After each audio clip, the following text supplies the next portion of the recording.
Magandang araw po sa inyo lahat. Ako po si Banat Bayat. Ito na nga. O, simulan na natin. Anong sisimulan natin? Good news, bad news? Mamili nga kayo, good news o bad news? Unahin natin muna yung puro bad news kasi. Ano naman sa Pilipinas, doon nakaupo si Marcos, puro bad news. Di ba totoo? Mula nung naupo itong presidente na ito, sabi nga nila, di ako naniniwala sa malas pero ang term nila ay nagkamalas-malas ang Pilipinas nung naupo itong si Marcos. Hindi ako naniniwala sa malas, pero naniniwala ako pag ang tao talaga may ginawang masama, magkakamalas-malas ang buhay niya. Kaya ganyan na nangyari sa Pilipinas ngayon, nagkaloko-loko dahil sa kanya. Di ba? Naku kasi naman ni Marcos. Anyway, eto na nga. Simulan na ho natin dito sa issue na merong nag-resign. Diba? Merong nag-resign. Alam nyo ba kung bakit? Naku po. Tama ang hula natin, mga kababayan. Tama ang hula natin kung bakit ito pong isang tao na ito ay nag-resign. Tama din pong hula natin, mga kababayan, na itong ICI ay isang palamuti lamang. Itong ICI for optics sake. Itong ICI ay para lamang masabing, may ginagawa ako para sa korupsyon. Itong ICI for the content lamang ni Jose Claire Castro. Para lang masabi, merong ginagawa si Marcos Ano ba dahilan nitong ICI? Tingnan nga natin, tingnan. Hindi. Ito. Congressman, you're implying kasi sabi niya nagiging washing machine. Yung ICI, you're saying may whitewash sila at selective. Tapos sila pa yung nagiging punching bag. Sila magiging punching bag. For example. Yun po ang sinasabi niya. Ito kasing isang commissioner, si Singson, nag-resign. Bakit? Magkaibigan to si Singson at itong ini-interview ngayon, nasa telepono na si Congressman Erice. At bago pa magsalita si Singson, binanggit niya na ngayon kung ano talaga ang dahilan kung bakit nag-resign itong si Singson. Pakingge. For example, bigyan kita ng specific example. Okay. Tinanggal si E.S. Bersamin. Nag-resign si Pangandaman. Tapos si Yusek Cabral. Bakit hanggang ngayon hindi napapatawag? Yan. Both the Senate Blue Ribbon and the ICI. So, ito yung mga importanteng witnesses. So, ibig sabihin, kung sino lang yung dumarating sa kanila, yun lang ang dumarating. Diba? Parang gano'n. And they have no control dahil yung mga lawyers, yes. Yung ICI... Congressman, are you speaking for yourself or are you mentioning the sentiment, yung mga sentimento de sukal po ni Mr. Singson? No. I am speaking for myself. I'm speaking for myself. And I do understand the feelings of Secretary Daves. Pero binanggit niyo din po. Sandali lang, Congressman, ang tinatanong yung si Singson, hindi yung feelings ninyo. Hindi. Sinasabi ko lang yung nararamdaman ng mga reporter. Pero tingnan mo. Ito na yung sasabihin niya tungkol sa text nila. Kasi ang sinasabi ni Congressman na kaya ko nararamdaman yan kasi ito yung mga text sa akin ni ni Commissioner Singson. Eto, pakingge. Kasi nga doon sa text message. Yung text message niya, sabi niya Sabi dito, nakalimutan yung part na yun. Kasi nga, sabi sa text message yon. Kasi nga, kaya nararamdaman nito ni Erice ay dahil doon sa text message ni Singson. Ito na yon. And why would I sacrifice why would I risk my life and my family just to solve Malacanang's problem? Ayan. Yun daw yung text sa kanya. Bakit, tatagalogin na lang natin bakit ko i-risk yung buong family ko o para magsasakripisyo ang aking buong pamilya para lamang sa problema kinakaharap ng Malacanang? O na madaling salita ni Marcos, ika nga. Sa madaling salita, mga kababayan, sa totoo lang, ang nilagay doon sa apoy para quote-unquote masolve yung problema ng Malacanang ay itong ICI, pero hindi naman talaga binigyan ng kapangyarihan itong ICI para imbestigahan, ipakulong ang dapat ipakulong. Sa madaling salita, gumawa ang Malacanang ng shock absorber. Alam niyo yung shock absorber? Di ba sa mga sasakyan yung shock, yung ganon. Susunog ata yung niluto ko Sandali nasusunog ata yung niluto ko Ituloy natin to, ituloy. Parang gano'n. Tapos meron pa siya isang text sa akin na wala naman silang support. Congressman, verbatim po ba yung sinasabi niyong text message? Yes. Baka pwedeng basahin nila, Congressman. Medyo mahaba yung medyo mahaba. Sabi ng mga reporter, ang gulo-gulo mo Pwede ba basahin mo na lang yung text? Hindi, kasi yun ang sinasabi dito. Dahil nga doon sa parang naging shock absorber itong ICI, sila yung sila yung tumatanggap ng galit ng tao. Sila yung para bagang sinisisi. Pero ang talaga may problema itong Malacanang. Kapabayaan ng Malacanang. Kapabayaan ni Marcos. Kaya nagkaroon ng matinding korupsyon. Period. Tapos, gusto nilang solusyonan kuno, pero hindi naman nila binigyan ng kapangyarihan ng etong ICI. Para bagang ganito. May peste. Alam mo yung peste, yung mga peste, lahat ng peste na naninira ng iyong mga halaman sa bahay o di kaya nagkaroon ng mga anay-anay. Tapos, para masolusyonan yung problema sa bahay mo, kumuha ka ngayon ng gagawa. O sino man yung gagawa na yan, yung boy nyo, kung sino man yan. Tapos sabi mo sa kanya, pwede ba pakisolusyonan yan, bahala ka na dyan, ayusin mo yan. Tapos yung boy nyo nag-aabang. Anong gagamitin ko? Suka, kalamansi.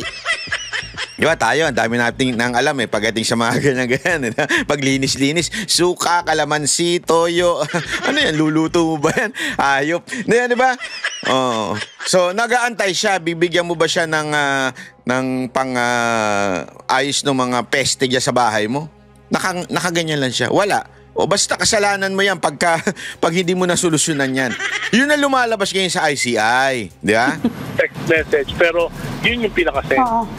Kailan to, sir? Just to solve Malacanang's problems, Siguro mga 2-3 days ago. Ganyan. Recent lang. 2 to 3 days ago. Nagulat So, Although yung sinabi niya yung tungkol dun sa extra powers, matagal na yun. Kasi sabi niya, tutulungan niya kami para kumakumbinsi si Presidente na ma-certify ito. So, Congressman, in short, 2 to 3 days ago pa lang, alam niyo na that he will likely resign?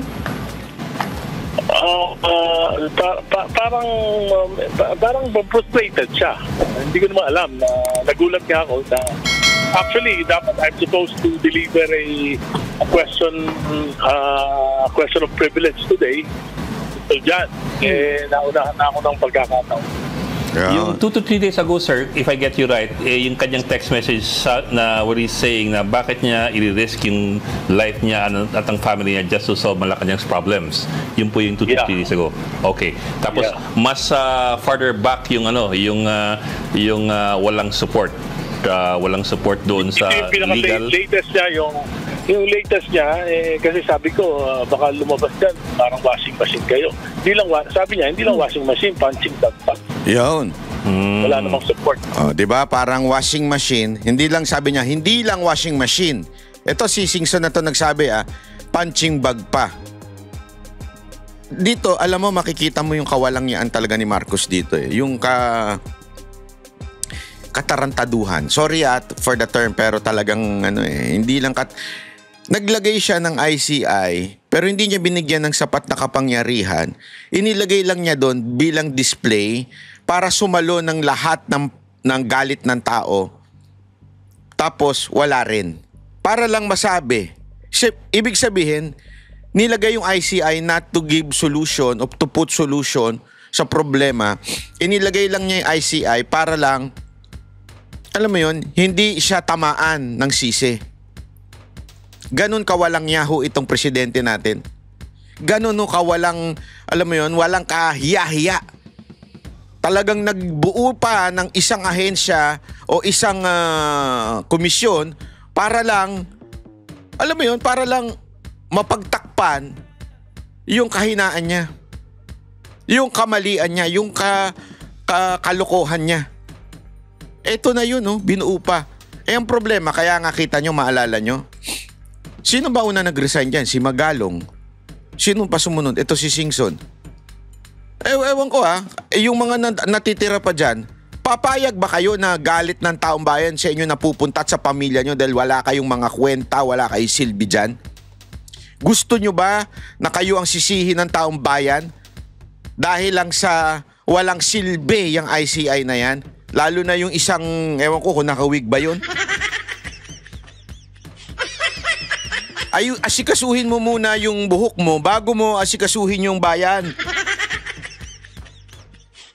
Ito pakinggan natin itong buong ni Sison. I'd like to explain that I believe my role was to provide the technical aspects of DPWH process from project identification to implementation, pati yung budget process for both local and ODA, from central office, regional, district, as the implementing office. I thought I'd explain that because yung process na yun, doon nagkaroon ng mga kalokohan. So I had to do that in front of several government agencies like DOJ, OMB, AMLAC, SEC, Central Bank, BIR, BOC, among others. Because they, otherwise, yung learning curve nila masyadong matagal. So if we're able to explain to them exactly the whole process and where were the loopholes that were taken advantage of. I did the same to Secretary Vince Dizon as he was coming in, together with this new team of senior officials of DPWH. In fact, I think you must have picked it up that myself and Secretary Ping, we spent the whole morning with them in Clark to precisely explain the process. At more importantly, saan ba yung mga loopholes in the DPWH, and we also gave him exactly what recommendations to plug those possible situations. And again, very clear to my mind was what I explained to them, yung 5 R's. Right project ba yan? Right cost ba yan? Right quality ba yan? Right on time ba yan? And done by the right people. And we also explained to him that during my period and 2010 to 2016, including the time when Secretary Ping was DPWH Secretary, we always made sure that yung ABC, yung amount, total budget for the contract, publicize, hindi sekreto yan. So that people know or bidders know exactly what is the budget, plus minus. Kung you're outside that plus or minus band, then you're considered stray bid, hindi ka tatanggapin. The other information that we gave to DPWH was we adopted an important document as part of the bid submissions of contractors, what we referred to as the integrity pledge. That for you to be able to bid as a contractor, you commit to certain proper procedures, not to engage in corrupt practices. Part of your documents yan. If you don't submit that, we will not allow you to bid. Okay? So very clear 5 R's that we referred to for good governance and anti-corruption. Ganda nito sinasabi niya, yung importante kasi ito yung details. Hindi lang porket congressman ka, pwede nang i-award sa'yo yung kontrata. Program. Okay, this was what I felt I had to contribute to ICI, no? Including the recommendations to precisely address saan nangyari yung mga problema. I think you must have heard that during our time, 50 million ang level of authority ng district engineer. Biglang lumobo to 150, tapos yung regional office naging 400, kaya wala nang nakikitang local project sa head office kung hindi yung foreign assisted na lang. No? China-chap-chap na sa baba. So those were the major recommendations, and I think you must have heard that Secretary Vince has already reduced the level of authority of the district offices and the regional offices. Now, at the ICI level, we also accepted and agreed that because the legal process dito sa Pilipinas, several layers. From prosecution, building of cases, dalayin sa ombudsman to Sandigang Bayan. Medyo mahaba yon. And I kept mentioning, including meetings with the legislators, 2 gold standards for anti-corruption. I will keep repeating this, the ICAC of Hong Kong and the CPIB of Singapore. What is the major change in those 2 gold standards? All in one. Hindi na pasa-pasa. No? Forward natin yung kung saan yung sinabi niya yung dahilan ng pag-alis niya. Because precisely of the long legal process, no, where all the agencies were agreed to deadlines. Very appreciative of that ICI on its own cannot solely carry the burden. We need the support of other governments. So please try to understand that it's not that I don't want to serve.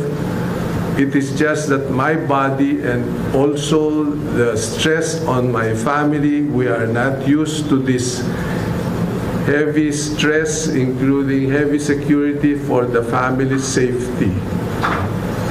So I hope, and I wish that people will understand the reason for my resignation. I feel that I've done what I have to do for ICI, but I have to also answer to the needs of my family concerns, and my own personal life. I want to get back my privacy. Hindi na ako makagalaw ng hindi na re-recognize sa labas, ano?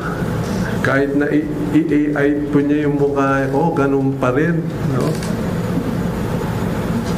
So, just to put the record on straight, I have submitted my irrevocable resignation, which takes effect December 15. But I have promised Chairman Andy Reyes that I will make myself available, hopefully not beyond December. So, ito na nga po yung sinasabi nga po niya dito na kung saan talagang hindi niya nakaya dahil sa dami ho ng stress na natatanggap niya sa hindi lamang po sa sarili niya pati ho sa kanyang pamilya dahil nga po na para bagang binigyan ka ng trabaho na hindi ka naman binigyan ng paraan kung paano mo gagawin yung trabaho mo. 'Di ba? Hindi ka binigyan, sabi nga para kang pinalusob sa gera, na bahala ka na, ikaw nang bahala diyan, ha. Walang barel, walang kutsilyo. Basta lumusob ka lang. 'Yun ang sinasabi niya dito, kaya naman na-stress siya. Halimbawa, eto, merong isang tao na pumunta sa ICI na wala namang nangyari, walang silbi. Bakit? Eto, paliwanag ko, ha? Ayan, no? Oh, may concert si Charis. Ay, hindi si Charis. Si Sandro pala to. Yan na. Oh, tulak nyo. Sandali, hindi si Sandro itulak. Yung mga nakaharang. Yung mga mikropono, itulak nyo para makita. Di na nakikita, oh. Oy! Dinaig pa pala yung mga vlogger nito, ah.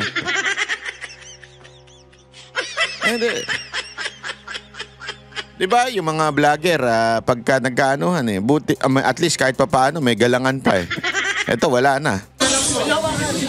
Thank you everyone. Good afternoon. Thank you everyone. Good afternoon. Tuwang-tuwa pa siya, nagkakagulo sa kanya. Hindi niya alam, kaya nagkakagulo kasi gustong pasagutin yung issue na siya ay pork barrel king. First of all, I would just like to say I came here on a voluntary basis so I could help the ICI with their investigation. I was not served a subpoena. I am not subject to any investigation. However, I am willing to give and tell the ICI anything that I might know that will further the investigation. Now, I will not be taking questions for now, but you have my word that after my testimony and after the hearing, I will be facing the media again. Thank you. Mamaya daw sasabihin niya. Eto take note to napaka-importante nito Sabi niya, pagkatapos daw ng ICI, lalabas siya at kakausapin yung media. Yan na. Witness now is under oath and ready to testify, Your Honors. Witness may now put down their hand. Sir, the Commission notes that you have sworn to tell the truth, the whole truth, and nothing but the truth in this proceeding. And therefore, please note that this hearing will be recorded both on audio and video. By proceeding, you understand that anything and everything that you say here can and could be used as evidence by this Commission in the pursuit of its functions under Executive Order 94, which includes the use of the recording, transcript, affidavits, and document in this hearing as evidence in any court or legal proceeding. Do you consent to the recording? Yes, sir. I consent to the recording. Do you also consent that we live stream this hearing or subsequently air it on a later date on television and other forms of mass media, including social media, in accordance with the ICI live streaming guidelines? With regards to that, sir, I'd like to defer to my counsel. For the record, good counsel, can you please state your name and your position? My name is Attorney Michelle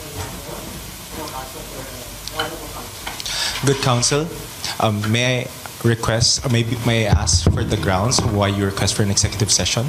Your Honors, we have written earlier. So pumasok siya, pero may nagpapa-executive session. Kung walang tinatago, bakit kailangan pa na executive session? Tama, mali. Di ba? Kung walang tinatago, yung ang isa yung isang congressman, may isang congressman na kaisa-isang congressman na pumayag na hindi executive session ang gawin. Sabi niya kasi wala naman ako tinatago. O tanungin niyo ko, ano bang problema? Eto, tingnan mo. Bakit siya humihingi ng executive session? Don't tell me, idadahilan mo rin yung dinadahilan ng iba. Ano yung dinadahilan ng iba? For protection. Anak ka ng presidente. Naka-assign din sa'yo ang PSG. Congressman ka pa. Imposibleng wala kang proteksyon. Di ba? So, hindi mo pwedeng dahilan yun. O bata, bakit mo tinatago? Bakit mo inaano yung ano? Bakit hindi ka pumapayag na i-live stream? Live stream Mamaya kasi papaliwanag ko. Kasi sabi niya dyan, pwede na daw ipakita. Pero, iba kasi yung ni-live stream Okay? Iba yung ni-record mo, tapos in-upload mo, baka pag may nasabi kang nadulas ka, ipa-delete mo o hindi mo ipalabas. Pero alam mo yon, so sinigurado mo muna na malinis yung pagkasabi mo sa lahat bago ka pumayag na ilabas yung executive session.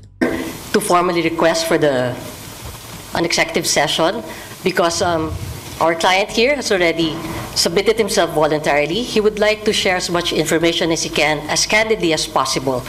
And more importantly, there may be critical information that may be elicited from his testimony, which may jeopardize or compromise further investigation of this commission. So for that reason, we again request that for an executive session for Congressman Marcos. Sir, Do you consent to distribute copies of your sworn affidavits and other exhibits to the public and other forms of mass media, including social media? Yes, sir, I consent. Do you confirm that you submitted to the Commission a letter requesting for an executive session? Yes, sir, we do. Do you consent that the Commission may share this letter request to the public and other forms of mass media? Yes, sir. You may now be seated. Thank you.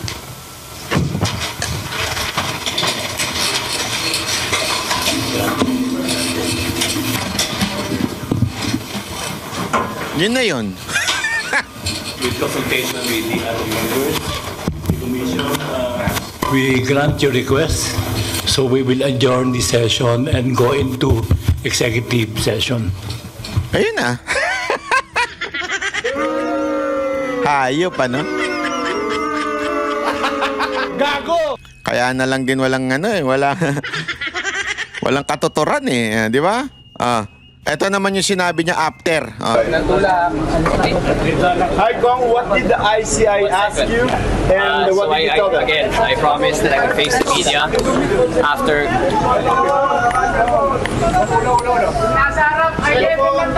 Ay! Palengke ba yan?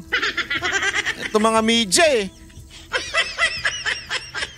Tapos sasabihin nila, hindi, mas may pinag-aralan ng media kaysa sa mga vlogger. Nagsisimula na yung tao, nagsisigawan pa kayo. Ano kayo, palengke? Cellphone niyo daw ba yun? Para makuha na lang. Thank you. Pinangako ko po sa inyong lahat that I would face the media after my testimony. That I will face the media after my testimony. So I'm willing to take a few questions just to give you an update.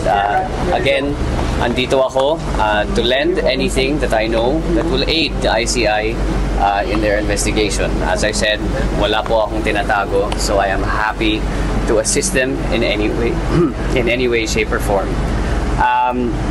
With regards to how it went, kung ano man ang mga tinanong nila, I have given the ICI full authority if they deem fit to release the video of my testimony.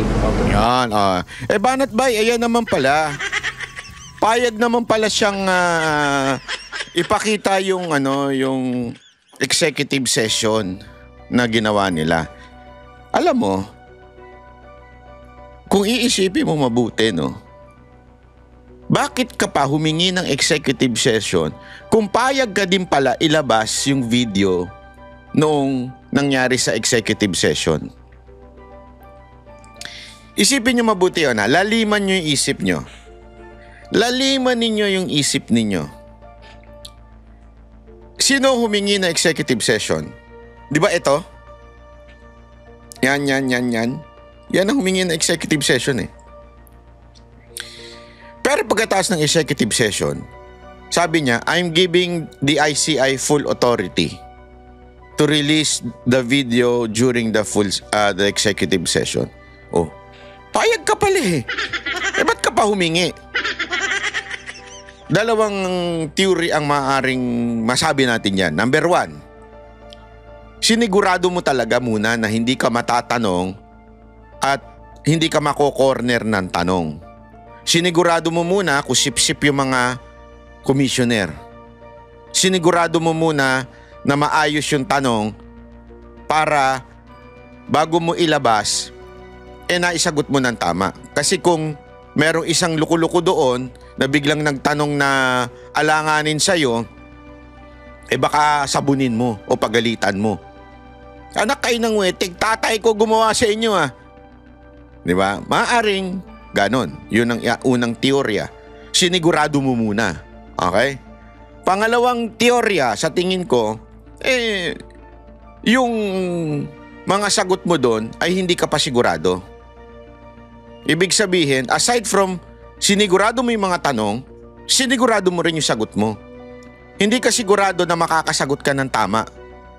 Kaya sinigurado mo muna na tama ba yung mga sagot ko? Doon nung na-realize mo, tama, hindi naman ako nag-stutter, hindi naman ako ganon. Dito lang sa interview. Pwede release yan. Diba?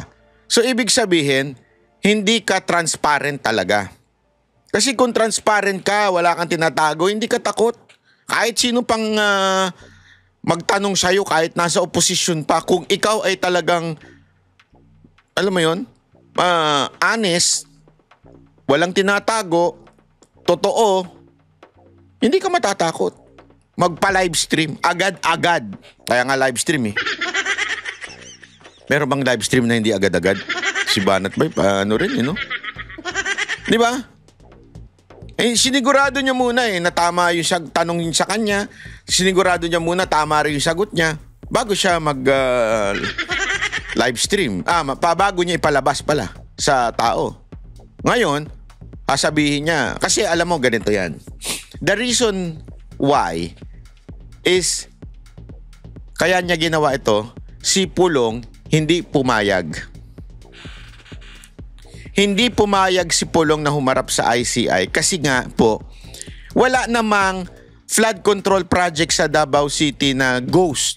Walang quote-unquote nakita ang gobyerno except yung mga kalaban niya tulad ng mga congressman na pinapaimbestiga ng mga congressman sa ICI. Siyempre, wala magawa ang ICI. Ngayon, sabi ni Congressman na Pulong, bakit ako magpapaano dyan? Sino kayo? Wala kayong authority over the Congress. Wala kayong authority over the legislative. At higit sa lahat, wala naman. Nag-iimbento lang kayo. Tapos gusto nyo lang kumara para magkaroon ng piyesta. Alam mo naman ng mga Duterte, hindi ganyan sa kanila, yung kanilang trabaho, yung kanilang accomplishment, ang magsasalita para sa kanila. Hindi nila kailangan magpa-cute. Di ba ayaw nila yan eh. Yung ganyang pakit-pakit sa media, ayaw nila yan. Nakuha nila yan sa tatay nila eh. Na ayaw yung masyadong paandar. Alam mo yung ginagawa ni BBM? Ngayon yung ginagawa ni BBM. Yung 2018 pa nagsimula yung project dyan sa napirmahan niyang kontrata. Diyan sa, Bukana Bridge. 2018 pa yun. Pero sino ngayon na nagbida-bida? Di ba si Marcos? Gago! Credit grabber ang no? Grabe talaga. Sana man lang magpasalamat ka. Maraming salamat kay Pangulong Duterte nung panahon niya. Nagsimula ito, na plano ito, nagkaroon ng deal with China. Huwag mo angkinin. Pagkatas yung awayin na, isipin mo kung gaano kakupal talaga itong gobyerno natin. Pagkatas din yung awayin ng China, ngayon, ikiklaim nyo yung ginawa ng China sa Davao City. Kupal, di ba? Mantakin mo yun. Ganun katindi ho, kawalang niya. Walang walang kadangal-dangal. Ika nga, etong gobyerno natin na ito, kiniklaim pa.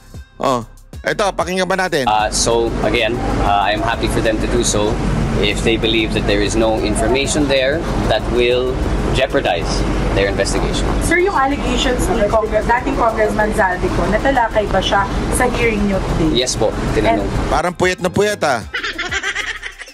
Talagang medyo kumukurap-kurap ang mata. Yung bibig hindi masyadong may pinta. Di ba? Kong, puyat kayo? Nag-party po ba kayo kagabi? Well, again, I will just repeat my statement that it's pure fabrication and pure lies.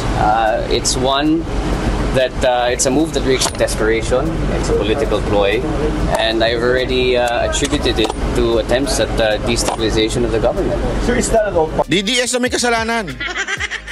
Yung insertion mo, DDS na may kasalanan yan. Again sandali, linawin natin. Yung sinabi ni Zaldico insertion nanggaling kay Zaldico. Alam naman natin si Zaldico, kalaban talaga nan, Duterte yan.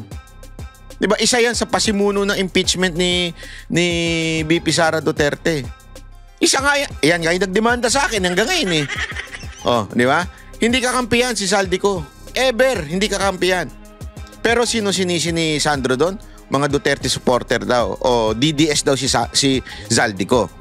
Pangalawa, yung sinabi ni Zaldico insertion ng batang ito, kinonfirm kinonfirm po yan ng ni Lacson sa Blue Ribbon Committee. Sinabi niya meron talagang insertion na 100 plus, may mga insertion talaga. Okay? At confirm po yan. Ngayon, ang sinasabi nga lang ng, to be fair, sinasabi ni Lacson it's not Marcos or Sandro. Pero there is an insertion. So therefore, kalokohan, nasasabi na imbento lang ng mga Duterte supporter itong mga akusasyon dito kay Sandro. Yun ay kalokohan. Ginawa-gawa nyo yan. Kayo ang nagpahintulot niyan. Tapos isisisi nyo sa mga Duterte supporter. Anong katarantaduhan yan? Possible. Yung 50 billion, yung scenario na sinasabi ni Kong Munko na may 50 billion kang pati sa father mo na inutusan niya allegedly siya as speaker. Honestly, to my knowledge, no, it's not possible. Why? Why, sir? Because first of all, the executive has nothing to do with the legislative. And secondly, the allegations are untrue. I did not do any such a thing. Kung nakikita niyo po yung listahan, may mga project dyan sa Davao City nakalista sa Davao City. Alam naman natin sino nakatira doon, ba't ba ako maglalagay ng projects doon? Sana naman pag-aralan nila ng mabuti. But in any case, it's really not worth it. It's like I said, it's just an attempt. Should the ICI investigate their father? Kasi may mga statements isa. I don't want to speak on behalf of the ICI. You're gonna have to ask them. Okay? Thank you very much. Parte na.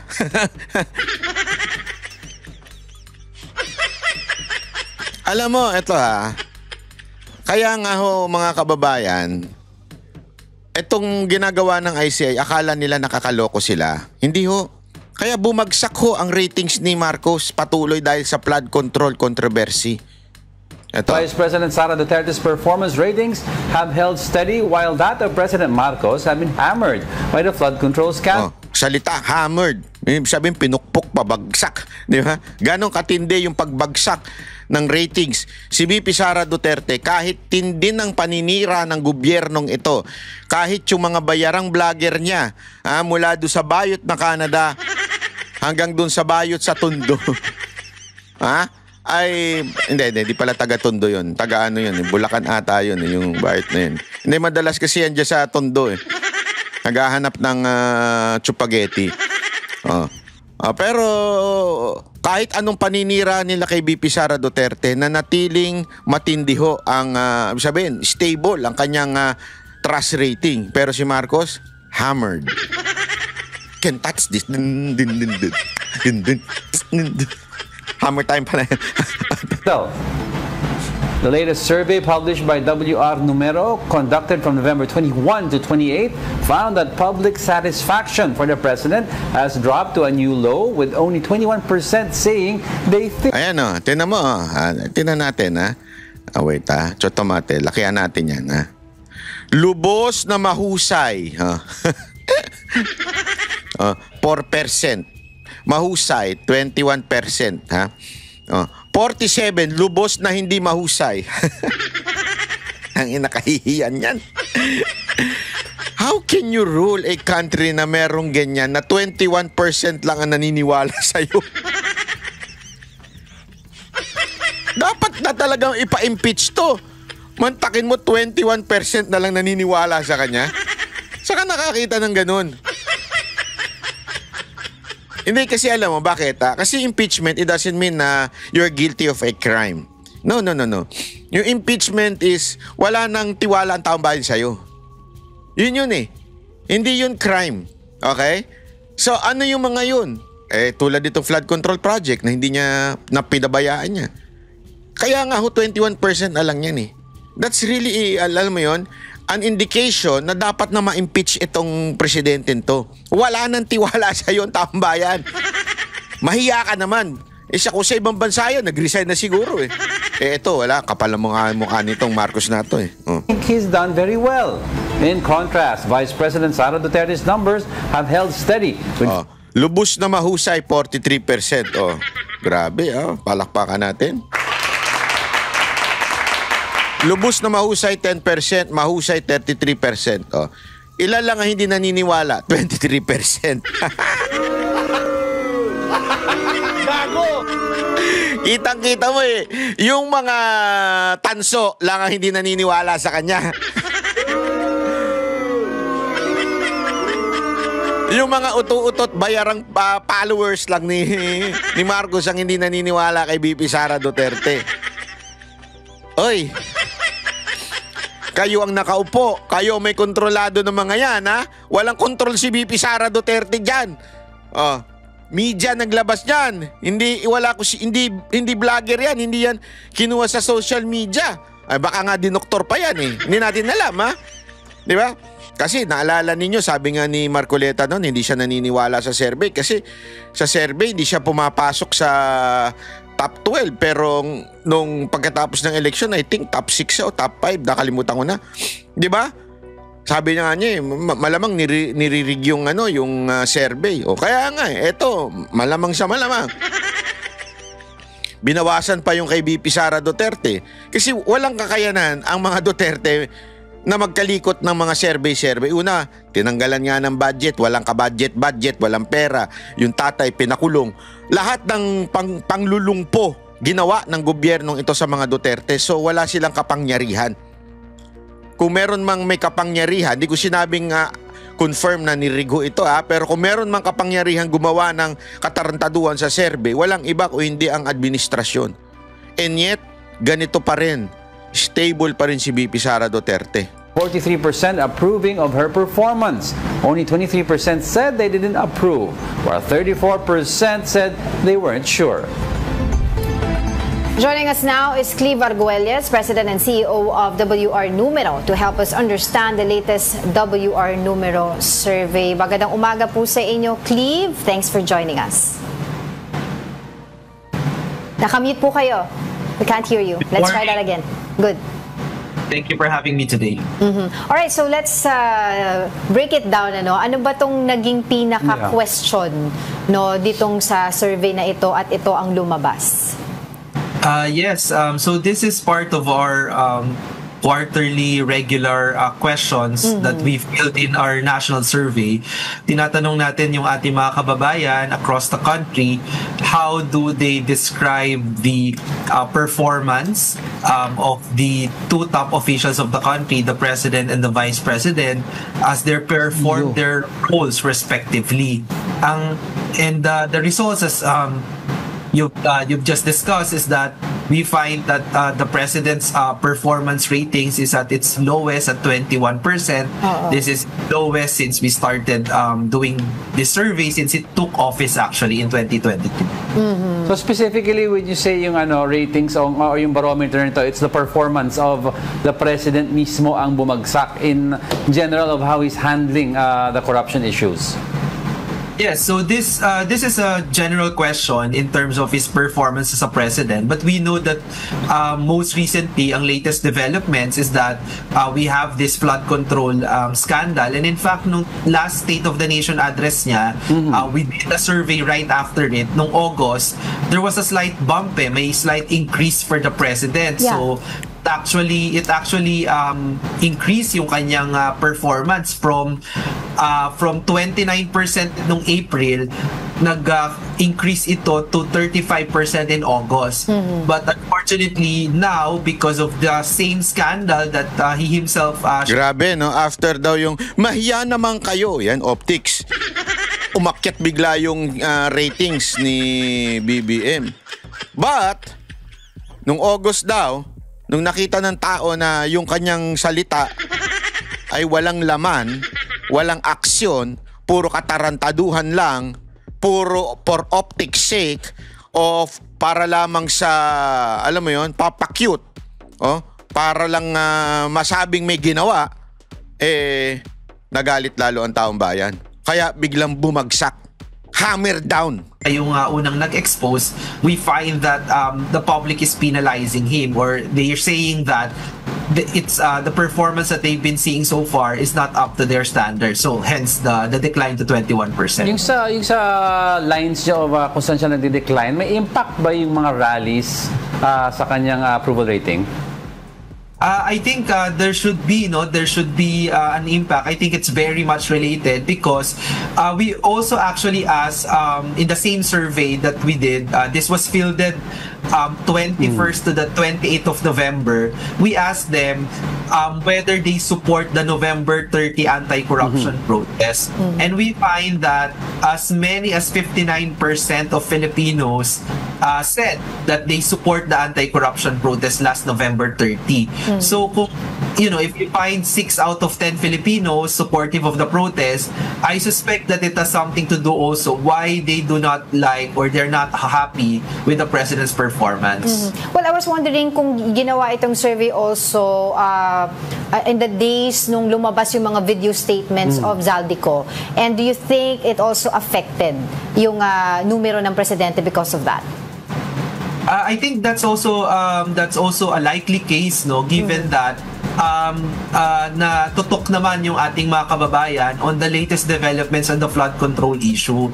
But we also find in the same national survey that we did that actually I think more or less Filipinos now are quite confused on who to really assign blame on or who to really say as the primary accountable or responsible for this anomalous flood control projects.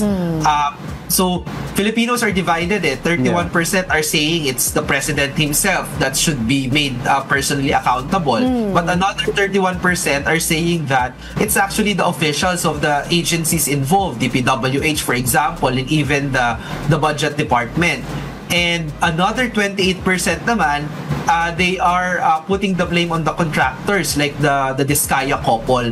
So I think there's no consensus yet, but definitely for some of us, some of the Filipinos, we find accountability at the president's desk. Well, it's good that you mentioned that because seeing the survey right now, malaki yung porsyento ng hindi pa sigurado, no? There's 23% if I'm not mistaken doon sa presidential preferences and 30.6% doon sa vice presidential preferences. So what do you make of it? Why do you think na ang laki pa rin, no ba, nung hindi pa rin sigurado when in fact we've seen the rallies, etc. And a lot of people talaga are saying things about the whole scandal and seeking for accountability. Yes, actually, you're right. This is a very important part of the story as well on the popularity ratings of both the president and vice president. That a big number of Filipinos, 32% for President Marcos, 34% naman for Vice President Sara, are saying that they're unsure on how to assess their leadership performance so far. And to me, what this tells us is that there's a good number that we can call or describe as the middle forces or the median voter, right? That they're still on a wait and see attitude on how to really assess our top two leaders. And what's interesting here is that for the past quarters that we have been doing this survey, what we find also is that the direction of how Filipinos are moving is that they actually first go to the unsure phase bago sila they change their minds. Halimbawa, if they started being satisfied with the president's performance at the beginning of the year, some of them will start to report being unsure in the next quarter before another quarter that they turned out to be dissatisfied na. So there's that process, I think, that Filipinos are really assessing on the basis of the progress or the lack of progress, if you will, on the issues of the day, including for now the corruption issue. It's interesting you mentioned yung middle forces, because it's been talked about a lot this last 3 to 4 weeks about the tipping point would be the middle ground, no? And well, let's get straight to the point. Sabi nila, mga Pinklawan holds a majority of the pink wave. How critical is this mass? Kung saan sila papanik in the next few months? Yes.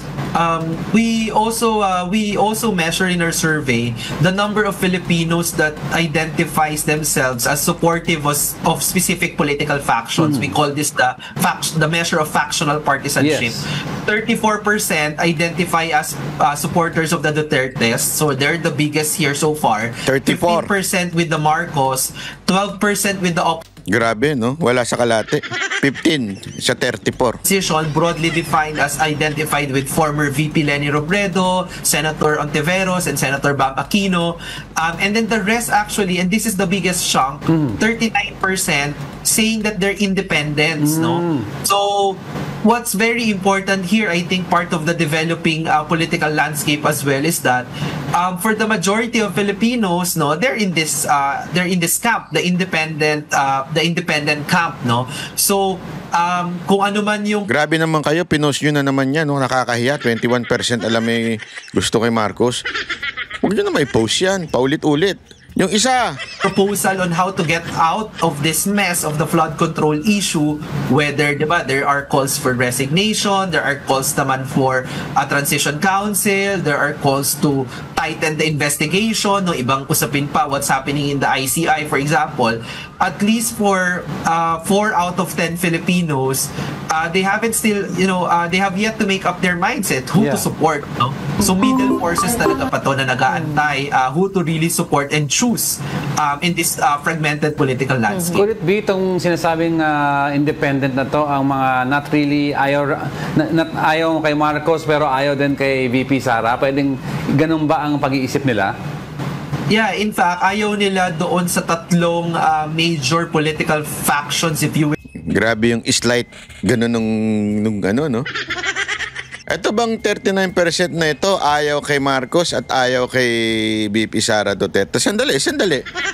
Tatlo yung binabanggit nung lalaki Tatlo yun eh. Kasama doon sila Leni Robredo, mga kakampwet. Itong twist nung isa, dalawa lang. Parang sinasabi niya, so ibig bang sabihin nun, ayaw doon sa dalawa? At gusto dito kay kakampwet? Hindi eh. Ito ang sabi nito, ayaw doon sa tatlo, ayaw makialam sa politika. In the country right now, they don't identify with the Dutertes, not with the Marcoses as well, but also not with the traditional opposition. So yan, malinaw yun yung kakampwet eh, yung traditional opposition. Kayo talaga, medyo alam mo yun, inangling nung media eh.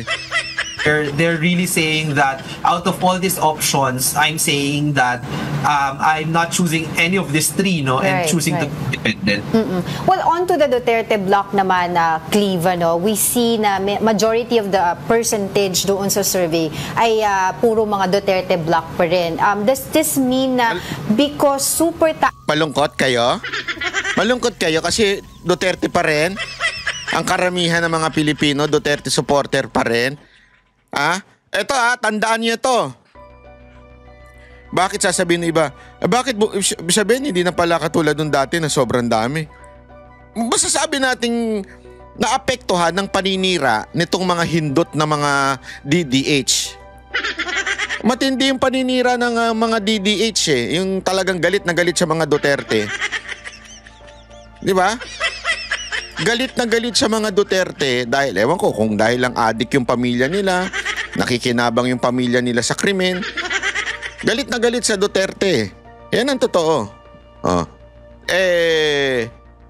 Ngayon, kahit todo-todo yung sinira nila si VP Sara Duterte, the mere fact na lamang pa rin si VP Sara Duterte times 2. Ang kasunod niya, tandaan nyo, 15. 34 si VP Sara Duterte, 15 yung kasunod. Tapos yung mga kakampwet, less than 10 ata yun.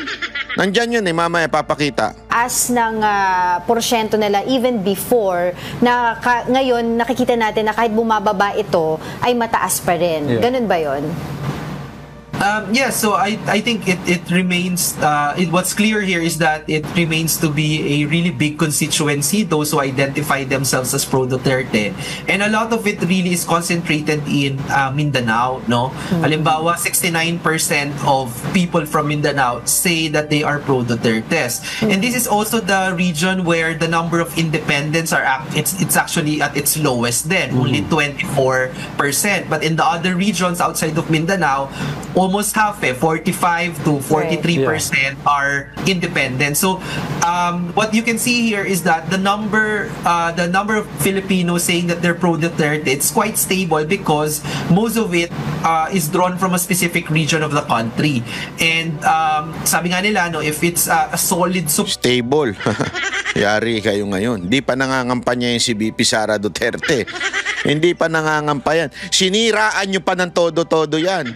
support, no, then you see that it's really manifesting at the national level. Yeah. Whereas in other places across the country, the support for different factions are quite dispersed, and in fact half of those sinasabi pa nga nila they're independent, kaya the other factions are smaller compared to the Dutertes. But you can see here also that the other way to look at it is that there are 3 out of 10 Filipinos saying that they are siding or supporting the Dutertes, but the rest, the 7 out of 10, are happy to side with other factions or in fact declare themselves as independent. Clive, itong away na magkapatid ni PBBM tsaka ni Senator Amy, does it affect the Marcos base per se? And yung traditional Marcos base, kanino napupunta? Sa President or sa kay Senator Amy? Yeah, well, I think if you look at our survey numbers, and that's kasi that's also an interesting question for me personally, whether Senator Amy Marcos has a sway pa with the Marcos supporters. We asked the question na sino yung tingin nila are the poorly performing senators out of all the incumbent senators. And among the pro-Marcos supporters, the top responses are Senator Jinggoy Estrada, Senator Amy Marcos, and Senator Bato de la Rosa. Magkakadikit sila, 26 to 28%. So I think it's safe to say that the Marcos voters do not necessarily identify with Senator Amy now, no? Given that yun nga, meron silang away ng kanyang kapatid na ating Pangulo. Kumbaga, it doesn't follow. Yeah. Anyway, I was sinasabi natin, mga kababayan. Kaya nga, malinaw doon na hindi paninira yung ginawa ni Amy. Yung ginawa ni Amy na pagbubulgar sa kanyang kapatid sa INC rally ay hindi ho nakabuti para sa kanya. Hindi ho nakabuti sa Marcos family or Marcos name. Iyon po ay lalong binagsak sila. So ibig sabihin, hindi niya yun sinabi para siraan yung kapatid niya, umangat siya. Hindi yun. Kasi sinasabi nung ibang mga, alam mo na, yung mga loyalista, yung mga tatanga-tanga dyan, sasabihin nila, ano yan, kaya yan siniraan para umangat siya. Hindi, wala. Lalong ang it doesn't follow nga eh. Lalong walang nangyari. So, ano ibig sabihin nun? There are other motives, which is simply, gusto niya na pauwiin yung kanyang ading dahil kawawa na, nakikita niya na, baka malapit na. Hindi, according to Amy to hindi ho according to me. Kasi nga, sabi nga, pati breakfast na, yun na binabanatan eh. So, ibig sabihin, talaga may problema na ho. Yun yung sinasabi dito. Ito pa, tingnan ninyo, ito naglilid si BP Sara Duterte. Pre-election surveys for presidential elections in 2028. Ayan na, I guess based on our conversation, people can guess who the top name is. We've got Sara Duterte at 33%. Raffy Tulfo is a far second place, just a little over 13%. Yeah. Lenny Robredo is also at 13%. Wala pa siya kalahati si Tulfo. Alam mo kung ba't bumagsak to si Tulfo? Sa totoo lang kay si Raffy Tulfo, bakit bumagsak? Kasi, di ba, alam ko, tumaas siya noon nung sa senator. Hindi, this is just an objective observation according to what I'm seeing in the social media. Kasi parang, kaya nila nagustuhan si Raffy Tulfo before because they can identify with him pagdating sa mga problema sa pamilya. Pagdating sa Tulfo brand na pinagtatanggol kami nito, pinaglalabang kami nito. Di ba yan inaano kami sa mga nang-aapi, nasa opisyal, mga pulis, ganyan ang Tulfo brand Di ba? Lahat sila magkakapatid, ganyan. Kaya lang, nung nanahimik si Raffy Tulfo doon sa Senado, nung pumutok na itong issue ng flood control project, every time na may pumuputok na issue, tas bigla siyang tumitigil along the way, we do not know why. There are accusation, pero hindi natin alam kung sigurado yung accusation na yon. Pero lagi siyang ganon. Para bagang, ito, again this is not my, this is the observation na nakikita ko sa social media. Sinasabi nila, para bang, parang tumitigil, after mong mabanatan yung isang ahensya, titigil ka, walang follow through, walang ganyan. Kaya tuloy, nagtataka iba. Nababayaran ba yan? Bakit ganon? Yun yung sinasabi, nababasa ko lang ho ito. I cannot comment on this because personally, I know Senator Raffy Tulfo and I cannot comment because sa tingin ko, it would be unfair. It would be unfair if I judge him according to my being, alam mo yon, kilala ko as a person. So, ang akin, I will just tell you what people observe and what I observe objectively. Pero, bahala na kayo mag-judge. Yun ang nakikita ng tao kay Senator Raffy. Biglang tumatahimik pagkatas bumanat. Dadagdagan pa na itong issue ng flood control project na ang ingay-ingay ni hindi siya nagsasalita dito. Wala siyang binabanatang particular na tao. Hindi siya yung supposedly sana ikaw yung katulad ni Marcoleta na bumabanat dito sa issue ng flood control. Hindi nakita ng tao sa kanya yun. Para bang sa dating sa tao nito, nabudol sila. Nabudol sila nung pagkatapos maupo sa Senado, wala nang nangyari. Yun ang sa tingin nila nangyari. And personally, yun din ang medyo katanungan ko sa sarili ko. Bakit tila hindi nagsasalita itong si Raffy Tulfo pagdating sa Senado? 'Di ba? Na supposedly siya yung pinakamatapang dyan nung simula ng kanyang Senate career. Siya ang pinakamatapang dyan, pero ngayong issue ng flood control na mas matindi ang pang-aabuso nito sa taong bayan, hindi siya nagsasalita. Bakit? Natatakot ba siya sa Marcos? Kasi alam mo naman, ang lahat ng bagbanggit kay Romualdez at kay Marcos ay kinakasuhan, pinapatanggal, sinususpend. Lahat sisiguraduhin gigipitin nila pag binanggit mo ang pangalan na hindi dapat banggitin. Ayan siguro, malamang kaya bumagsak siya. O, di ba? I mean, hindi naman bumagsak. Kaya siya wala sa kalahati ni VP Sara Duterte kasi tumaas ng 3%. To be fair, tumaas ng 3%. Ibig sabihin, talagang alam mo yun, hindi pa rin siya pwedeng i-compare kay VP Sara Duterte. Then you got Pongo, and fifth place Right. is Robin Padilla. This more or less corroborates what you've been saying about the Duterte camp gaining a bit of momentum and Right. in getting a window of opportunity. But talk us through this. How much... Kaya lang ang na-observe ko dito, no? Ontiveros, 2.4%. Yan pa naman yung nangangarap. Yan pa naman yung kasamahan niya nung yung kami na lang ang mag-aayos sa Pilipinas. Oy, mga gunggong, 2.4% lang naniniwala sa inyo. Kayo aga-ayos ang Pilipinas? Gago! Kapal din ang mukha mo no? Kaya nagkaganyan-ganyan yung mukha mo Kapal Anak kayo ng tutsa, Gago! Katuloy. more do you expect this to change? Well, the first question is, with all these things happening, aabot pa ba tayo ng 2028? Naku po, patay tayo dyan. Huwag ganun. Baka ma-sedition ka dyan. Sasabihin na naman nila, may isang political analyst na, hindi, alam mo naman ng ngayon, TH na ang gobyerno ngayon. Siyempre, pagka lulong, di ba? Pag lulong ka talaga, TH ka Lulong sa kapangyarihan.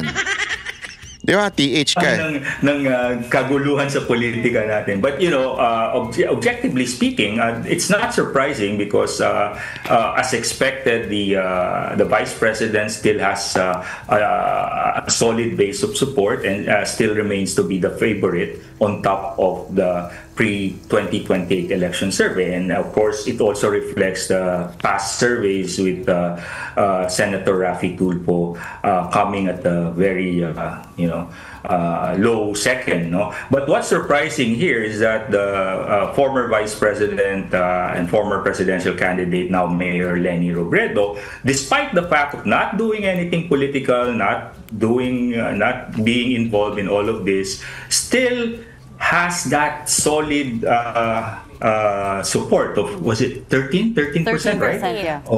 13%, no? So it's either within the margin of error, it becomes 15, it becomes 13, but it never goes below or outside the margin of error. So that means that that base of support, the original Pink movement that supported her candidacy, is still there.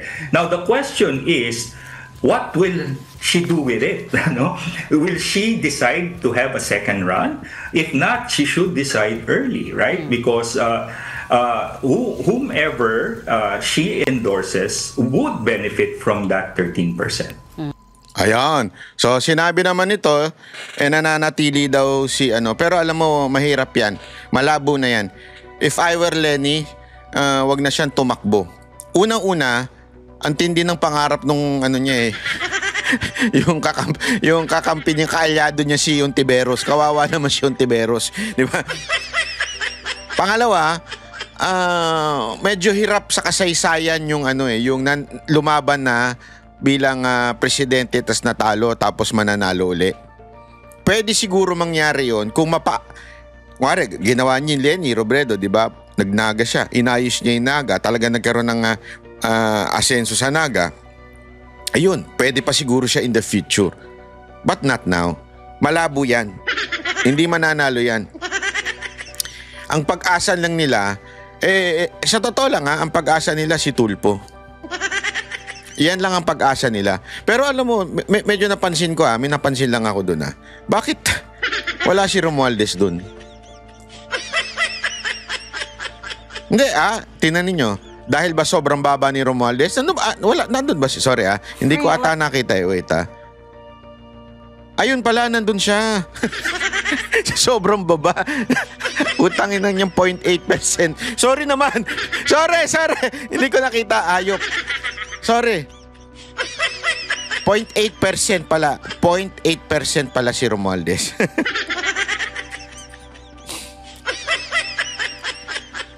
Baka pag tumakbo ko, mas manalo pa ako dyan, Ayok na buhay to. Joke lang po. 0.8 pala si Romualdez. So anyway, okay, maraming salamat po. Ako po si Banat Bay. Magkita-kita ulit tayo bukas